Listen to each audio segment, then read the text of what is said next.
How to change the secure folder icons color on the Samsung Galaxy S24 series. First, tap on the home button to return back to the home screen. Now on the home screen, swipe up to go into the app screen. In here, swipe across and locate the secure folder. Now tap on it. Next, tap on the More button.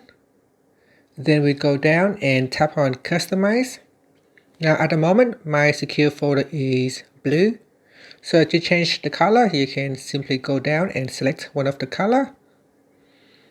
Here I'm going to select the orange color. You can also rename the color, rename the secure folder while you're here. So if you want to rename it, you can also change it. And then tap on Applied. So that is how you can change the folder's icon's color, how you can rename it.